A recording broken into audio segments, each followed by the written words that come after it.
Students, do you know millions of people in India still struggle for basic needs? So, today we will understand poverty as a challenge in the simplest way for your exam. मैं बिल्कुल आपको simple way से समझाऊंगी. So, in this chapter we will understand the poverty line. What are the major factors of human poverty or the causes of poverty? And I will tell you the anti-poverty measures and important exam preparation also. Then how can you answer when the question will come in the exams? Okay?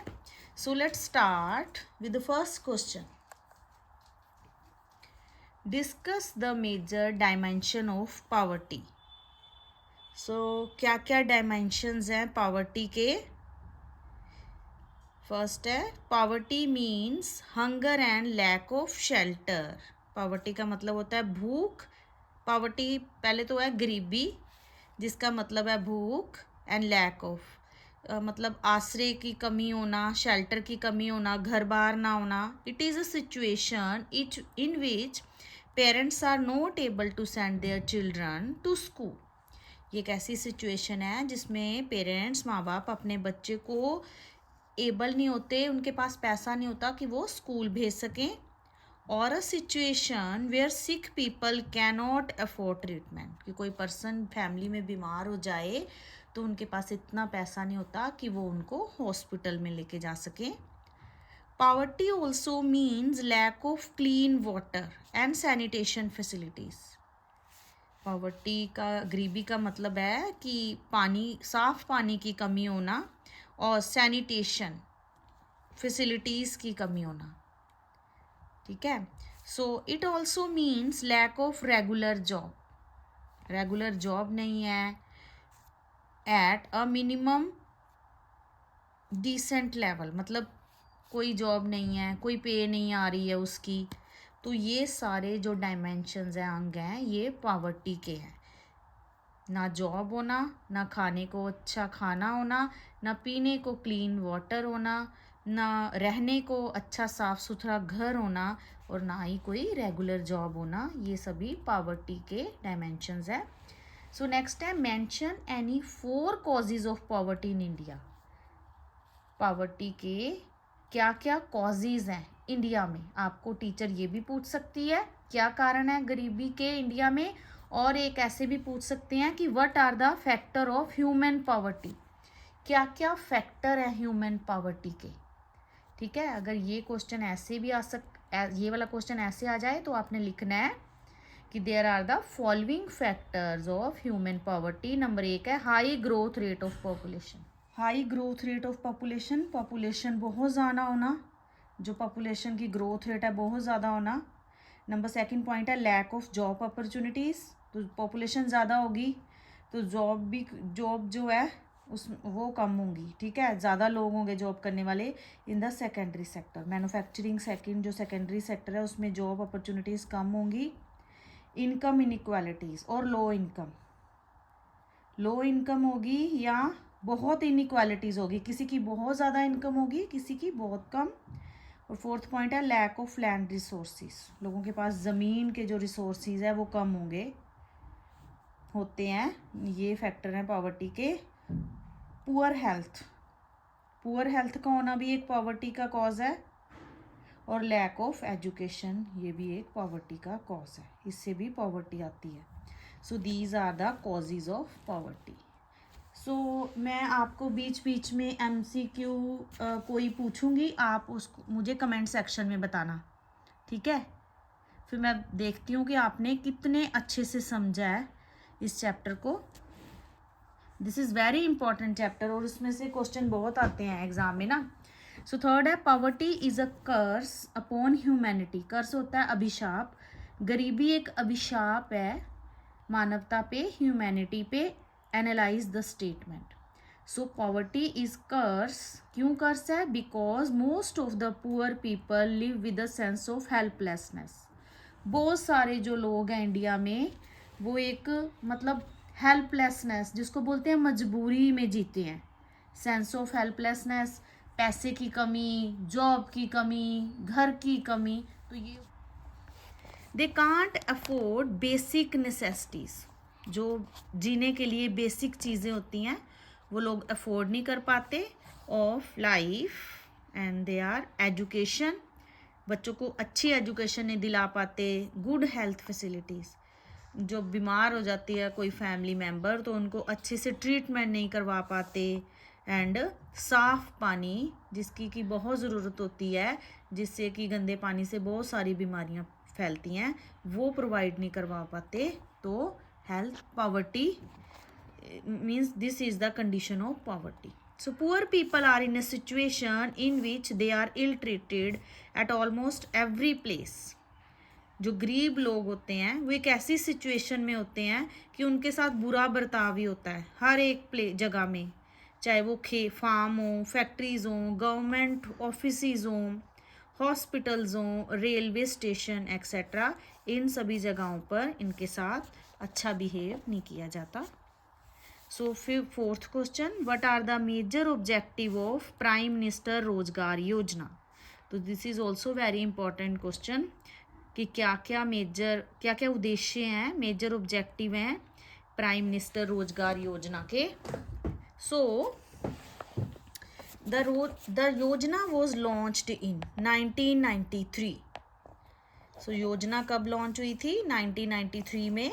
The aim of programme is to create self employment opportunities for educated employed.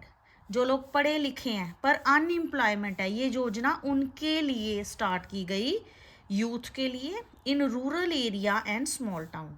Rural area होता है जो villages होते हैं, small towns होते हैं, उनके लिए ये योजना स्टार्ट की गई. थर्ड पॉइंट है, अंडर दिस, इस योजना के according unemployed are helped in setting up small business and industries.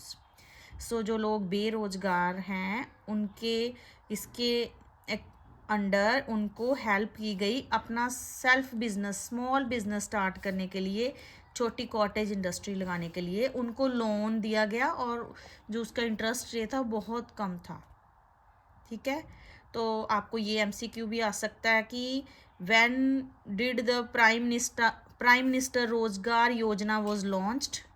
तो आप मुझे कमेंट सेक्शन में बताओ when did the prime minister Rozgar योजना launched.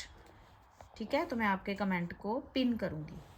So next question is, what are the major Swarna Jayanti ग्राम स्वरोजगार योजना. ये आपको शॉर्ट फॉर्म में भी आ सकता है कि what is the full form of SGSY.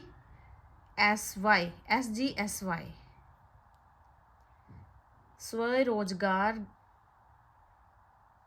Gram Swarozgar Yojana. So was launched in 1999. ये कब स्टार्ट की गई? 1999 में. This programme aim at bringing the rural poor family over the poverty line. इस प्रोग्राम का मेन जो मकसद था उसमें जो बिलो पॉवर्टी लाइन के गांव में लोग हैं, रूरल एरिया में, उनको क्या करना, अबव पॉवर्टी लाइन लेके आना. टू अचीव दिस गोल, इस गोल को अचीव करने के लिए it organises them into self help group. तो उनके सेल्फ हेल्प ग्रुप बनाए गए इसको अचीव करने के लिए. Through a mix of bank credit, उनको थोड़ा लोन दिया गया इस योजना के अंतर्गत, एंड गवर्नमेंट सब्सिडी भी दी गई, उनको ग्रांट भी दी गई. ठीक है, तो माय नेक्स्ट एमसीक्यू इज, स्वरोजगार जयंती ग्राम स्वरोजगार योजना was launched in which year? 2001, 1999, 2007 और 1997. तो मुझे आप कमेंट करना कि ये सभी MCQs are also very important. को अच्छे से इस चैप्टर को पूरे से समझना है. The result of poverty alleviation program has been mixed. जो पॉवर्टी मतलब जो गरीब लोग हैं उनको ऊपर करने के लिए, उठाने के लिए बहुत सारे मिक्स प्रोग्राम स्टार्ट किए गए. Give any 4 reason. सो ये क्वेश्चन है, give any 4 reason. One of the major reason for less effectiveness is the lack of proper implementation. मतलब ये इतने सफल नहीं हुए क्योंकि इनको जो लागू करवाने का जो वे था उसमें जो लैक ऑफ इम्प्लीमेंटेशन, अच्छे से लागू नहीं कराया गया, एंड राइट टारगेटिंग, दीज वो has been a lot of overlapping of scheme. तो इससे कितनी सारी स्कीम जो थी ओवरलैप हो गई, अच्छे से लागू नहीं हो गई। एक ओवर पॉपुलेशन भी इसका एक कारण था, और एक लोग जो ऊपर ऑफिसर्स थे वो करप्ट थे, पैसा खा गए। So these were the reason. Next question is also very important question, what are the major feature of AAY? So major feature क्या है AAY के? अंत्योदय अन्न योजना वॉज लॉन्च्ड इन दिसंबर 2002। ये AAY जो योजना थी ये लॉन्च हुई 2000 में। 1 crore of the poorest among the BPL families were covered under the targeted PDS। तो PDS का मतलब होता है public distribution system. So 1 crore of the poorest, country में से 1 करोड़ जो गरीब लोग थे, जो बिलो पॉवर्टी लाइन के नीचे लोग थे, उनको कवर किया गया इस योजना के अंतर्गत। उनको पहले 25 kg राशन दिया जाता था फ्री का, जैसे 2 रुपये का आटा और 3 रुपये के जी के हिसाब से चावल, तो उसके बाद उनको 35 kg कर दिया गया ये क्वांटिटी को। So 25 kg of food grains were made available to each eligible family at a high subsidy rate. उनको सब्सिडी दी गई, लाइक कि कमोडिटीज़ के जो प्राइस थे उनको कम कर दिया गया। 2 per kg of wheat and 3 per kg of rice के हिसाब से उनको सब्सिडी दी गई 25 kg। So this quantity has been enhanced, इस क्वांटिटी को बढ़ा दिया गया। कब? From 25 kg to 35 kg। कब बढ़ा दिया गया? अप्रैल 2002 में। ये योजना स्टार्ट हुई थी 2000 में। नाउ ऑलमोस्ट 2 करोड़, अभी 2 करोड़ जो लोग हैं, फैमिलीज हैं, वो इस योजना के अंतर्गत कवर हो रही हैं।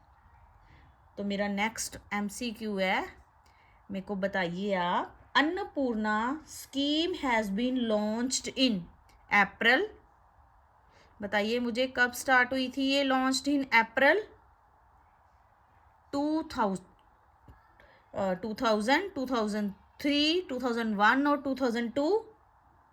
तो आप मुझे बता सकते हैं कि ये कब स्टार्ट हुई थी। सो नेक्स्ट है, discuss the major reason for poverty in India. क्या क्या है गरीबी के कारण इंडिया में? सो फर्स्ट तो है British rule. Britishers ruled India more than 100 years. 100 साल तक ब्रिटिशर्स ने इंडिया में रूल किया है। Prior to the British rule, British rule से पहले ट्रेडिशनल इंडस्ट्रीज इंडिया में क्या था? ट्रेडिशनल एग्रीकल्चर था, ट्रेडिशनल इंडस्ट्रीज थी, लाइक हैंडीक्राफ्ट इंडस्ट्रीज थी। For instance textile flourished. अभी इंडिया में क्या है? जो कपड़े वाली इंडस्ट्री है टेक्सटाइल, वो फ्लोरिश हुई है। During the government adopted policies to discourage such industries. Government ने क्या किया था? बहुत सारी पॉलिसीज को अडॉप्ट किया कि टेक्सटाइल वगैरह इंडस्ट्री को डिस्करेज करने के लिए। This left millions of weaver poor. मतलब जब लोग हाथ से काम करते थे, हस्तशिल्प थे, वीवर्स थे, और वो हाथ से इंडस्ट्रियलाइजेशन नहीं था, बट ब्रिटिशर्स ने इंडस्ट्रियलाइजेशन किया, तब ब्रिटेन में भी हुआ, तो इंग्लैंड से सामान बन बन के आने लगा। तो क्या हुआ? जितने भी मिलियंस ऑफ वीवर्स थे, जो गरीब, ज़्यादा लोग गरीब होने लगे क्योंकि लोग अभी फैक्ट्रियों का बना सामान खरीदने लगे। Even after 50 year of independent, अभी 50 साल के बाद भी इंडिया में we can find a major section of people engage handicraft। अभी भी हम देखते हैं कि एक मेजर सेक्शन है लोगों का जो कि हस्तशिल्प वर्क करता है, हैंडीक्राफ्ट काम करता है। Industry as downtrodden. So we can find a major section of the people engage handicraft industries as downtrodden, obsessed by people in powerless। मतलब लोगों ने क्या किया? उसको डाउन ट्रोडन कर दिया है कि अभी उसको हैंडीक्राफ्ट इंडस्ट्री को अपलिफ्ट नहीं किया है। ये कब हुआ था? ब्रिटिशर्स के टाइम पे। तो ये भी एक कारण था पॉवर्टी का। So lack of industrialisation. India is a very backward from the industrial point of view. hardly 3% of the total working population is engaged in the large scale industry. India में अभी भी बहुत कम इंडस्ट्रीज़ है. लोग जो working population है वो large scale industry में ओनली 3% इंडिया की टोटल पॉपुलेशन का वर्क कर रही है. सो नेक्स्ट कॉज है पॉवर्टी का ओवर डिपेंडेंस ऑन एग्रीकल्चर. ज़्यादा लोग ओवर डिपेंडेंट हैं खेती बाड़ी के. Even after more than 60 years of independence, 60 साल के बाद भी इंडिपेंडेंस के, अभी तो हम 74-76 इंडिपेंडेंस मना चुके हैं. More than 60% of our total population still dependent on agriculture. अभी भी 60% से ज़्यादा लोग एग्रीकल्चर पे डिपेंडेंट है अपनी जीविका के लिए. Due to shortage of input और एग्रीकल्चर इज बैकवर्ड. इनपुट और आउटपुट का आपको पता है कंसेप्ट. तो जितना मतलब एग्रीकल्चर में लगाना चाहिए इनपुट्स लाइक फर्टिलाइज़र हो गया, टूल्स हो गया, पेस्टिसाइड्स हो गया और सीड्स हो गया, अभी इतने गुड क्वालिटी के नहीं हैं. तो हमारा जो एग्रीकल्चर है वो बैकवर्ड है इस कारण से. सो इन्फ्लेमेटरी प्रेशर. सो इसका मतलब होता है इन्फ्लेमेटरी प्रेशर का मतलब होता है महंगाई दर होना. हिंदी में मुद्रास्फीति बोलते हैं इसको. सो अपवर्ड ट्रेंड इन प्राइसेस. अभी जो चीज़ों के दाम बढ़ रहे हैं एडवर्सली तो लोगों को इफ़ेक्ट कर रहे हैं. द पुअर सेक्शन और सोसाइटी का वो सफ़र कर रहा है. So unemployment due to lack of job opportunities. More than 90 lakh of our total working for is unemployment. जो मतलब इंडिया की जो 90 लाख पॉपुलेशन है अभी भी क्या है, अनएम्प्लॉयड है. So describe the current government strategy of poverty alleviation. Poverty को दूर करने के लिए गवर्नमेंट ने कौन कौन से जो current scheme to remove poverty को रिमूव करने के लिए government has adopted 2 approaches. Government ने 2 अप्रोचेस को अडॉप्ट किया है. तो फर्स्ट है approach this cover achieving high economic growth rate through promotion of small scale industry and education of agriculture. This approach is also referred as trickle down effect. It was assumed that the development of industry and agriculture would create employment opportunities and income which would lead to rapid economic development. में है this cover, इसमें cover करते हैं high economic growth rate, जैसे कि small scale industry को promote किया गया है एंड एजुकेशन एग्रीकल्चर पे एजुकेशन को प्रमोट किया गया है. This approach is also refer to trickle down effects. It was assumed that the development of industry and agriculture would create. अगर इंडस्ट्री डेवलप होगी, एग्रीकल्चर डेवलप होगा तो देश की जो इकोनॉमिक कंडीशन है वो अच्छी होगी, लोगों को एम्प्लॉयमेंट के ज़्यादा मौके मिलेंगे, कंट्री की इनकम ज़्यादा होगी, तो इससे इकोनॉमिक डेवलपमेंट होगी. एक है direct approach. Under direct approach government has launched various poverty alleviation. बहुत सारे प्रोग्राम चलाए हैं इस डायरेक्ट अप्रोच के under. Programs and food schemes, free ration वगैरह लोगों को डिस्ट्रीब्यूट किया जाता है to target the poor directly. The government has launched various poverty alleviation scheme to control poverty. बहुत सारी स्कीम चलाई हैं पॉवर्टी को दूर करने के लिए. एक तो है national rural employment guarantee act. It was passed in September 2005. The act provide 100 days assured employment, मतलब 100 दिन की एश्योर्ड एम्प्लॉयमेंट सभी लोगों को जो कि अनएम्प्लॉयड है हर साल दी जाएगी every year to every rural household, हर एक ग्रामीण रहने वाले लोगों को में. Later the scheme will be extended district तक कर दी गई. 1/3 of the proposal job would be reserved for women. और इनमें से जो जॉब थी 100 days की, उनमें जो कुछ रिजर्व कोटा किन के लिए रखा गया, वुमेन के लिए. The central government will also be established National Employment Guarantee Fund. National Employment Guarantee Fund को establishment of scheme under the program of an applicant is not providing employment within 15 days, he/she will be entitled to a daily unemployed allowances. तो इस scheme के अंतर्गत क्या किया गया, under the program and applicant is not providing employment, एक जो applicant है, सॉरी एप्लीकेंट नहीं, एप्लीकेंट है, जो विद इन 15 डेज के अंतर्गत ही और she will be entitled to a daily unemployed allowances, तो उसको अनएम्प्लॉयड अलाउंसेस दिया जाएगा 15 दिन के अंदर अंदर, जब वो अपना नाम दर्ज करवा लेता है इस स्कीम के अंतर्गत। So national food for work program NEWP, it was launched in 2005 in 150 most backward district of the country। आपने मेन लिख देना है कि ये 2004 में स्टार्ट हुआ, 150 मोस्ट जो बैकवर्ड डिस्ट्रिक्ट थे उन जगहों पे ये, तो इसके अंतर्गत this program is open to all rural poor, जो गरीब हैं, गांव में जो रहते हैं, who are in need of wages, जिनको रोज़गार की ज़रूरत है, and desire to do many unskilled work, और जो बहुत सारे जिनको कोई काम नहीं आता अनस्किल्ड वर्कर हैं, उनके लिए भी ये प्रोग्राम स्टार्ट किया गया। It is implemented as 100% centrally sponsored scheme, ये सेंटर स्टेट की सेंट्रली स्पॉन्सर्ड स्कीम है, and food grain are provided free of cost, इसमें फूड ग्रेन प्रोवाइड किया गया लोगों को। सो नेक्स्ट है the prime minister Rozgar Yojana, very important, इसका भी आपको आ सकता है write about the prime minister Rozgar Yojana. It was launched in 1993।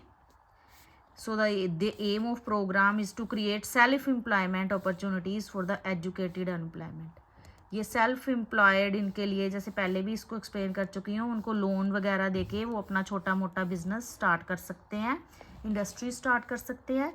आ गया रूरल एम्प्लॉयमेंट जनरेशन प्रोग्राम, तो इसके अकॉर्डिंग है, it was launched in 1995। The aim of this program is to create self employment opportunity in rural area, ज़्यादातर गाँव के लिए ये सारे प्रोग्राम है, एंड स्मॉल टाउन्स में भी। A target for creating 25 lakh new jobs इसके अंतर्गत सेट की गई। 10th 5-year plan. स्वर्ण जयंती ग्राम स्वरोजगार योजना, तो ये भी मैंने पहले एक्सप्लेन कर चुकी हूँ, ये 1999 में स्टार्ट हुई थी। इसका program aim at bringing the assisted poor families above the, इसमें जो ज़्यादा गरीब फैमिलीज़ हैं उनको अपलिफ्ट करना है, उनको गरीबी रेखा से ऊपर लेके आना है। तो ये है प्रधानमंत्री ग्राम उद्योग योजना। It was launched in 2000। Additional central assistance to given to state for basic services such as primary, मतलब प्राइमरी हेल्थ देना, फैसिलिटी देना लोगों को। प्रधानमंत्री ग्राम रोजगार योजना में बच्चों को बेसिक एजुकेशन देना, रोजगार योजना में बच्चों को बेसिक एजुकेशन देना, हेल्थ केयर फैसिलिटीज़ देना, शेल्टर देना रूरल एरिया में, पीने के लिए साफ़ पानी प्रोवाइड करना, और रूरल इलेक्ट्रिफिकेशंस करना। So this is the chapter जो मैंने MCQs पूछे ना आपसे, आप मुझे कमेंट सेक्शन में बताना। और students this is the very important chapter, इसमें से आपको फाइनल एग्ज़ाम में 3-4 क्वेश्चन ज़रूर आने वाले हैं, और इसके ही बनाए हुए MCQs भी। सो अगर आपने वीडियो को, आपको अच्छी लगी है मेरी एक्सप्लेनेशन वीडियो को, तो आप वीडियो को लाइक कीजिए, अपने फ्रेंड के साथ शेयर कीजिए, और मुझे अपना एक्सपीरियंस बताइएगा। Thank you.